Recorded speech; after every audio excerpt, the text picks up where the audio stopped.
Risa Seelenfreund with Diligencia Talent Consulting.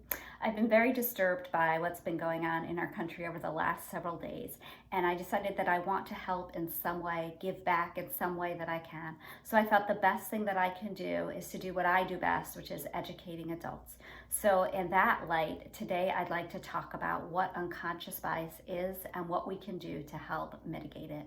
I know that I can't end racism or discrimination in a 5-minute video, but I'm hoping that I can share with you some very specific ideas that you can implement to make even a small change in your life and the lives of others. So, what is unconscious bias?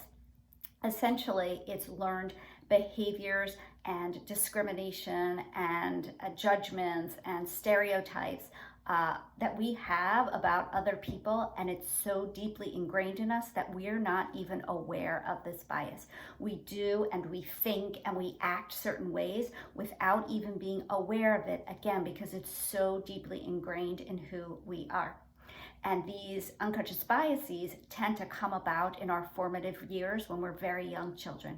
And they come about from the institutions that we're part of as a children, the messages we hear, the social norms that we're guided by when we're children. Now, because they're so deeply ingrained and because they've been a part of us for so long, it's hard to change these unconscious biases. So a good strategy is to try to come up with ways to mitigate them, even if you can't get rid of these biases altogether. So the two key things that you can do to help mitigate any unconscious biases that you have is 1, to become aware of them, and 2, to put consistent structures and processes in place to try to reduce them. So first, in terms of awareness, it's important to really sit down, go deep down inside, and identify what your unconscious biases are. We all have them, so we need to come to terms with them and really identify what they are. Once you identify them, you can then change your behaviors. You can be more in control rather than those biases being in control. And then once you know what those biases are, you can do step 2, which is putting into place consistent practices so that you can try to reduce your behaviors related to bias. So let me give you a few business examples. So let's say you are a hiring manager and you're reviewing resumes.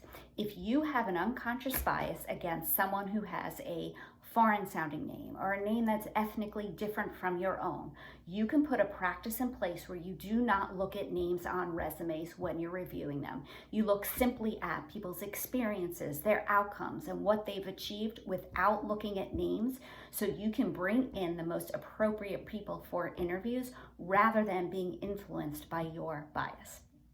Now, let's say you've started to do interviews and you have an unconscious bias against people who look differently from you, from those who have different colored skin, for example. You can put a process in place where you handle each interview the exact same way. You ask the same questions, you spend the same amount of time with each candidate. That way you're giving everybody a fair shake and not spending extra time with those who are more like you. And for our last example, let's say you have a bias, feeling that certain people maybe don't accomplish much as others, maybe aren't capable of achieving as much as others. Well, you can put a process in place when you're doing evaluations so that every evaluation is done the same way and nobody is given any advantages over others. You can ask for feedback from others that you incorporate in your performance evaluations.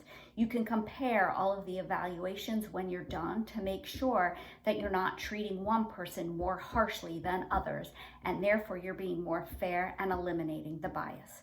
So remember, become aware of your unconscious biases and then put practices in place, consistent practices in place to try to mitigate them.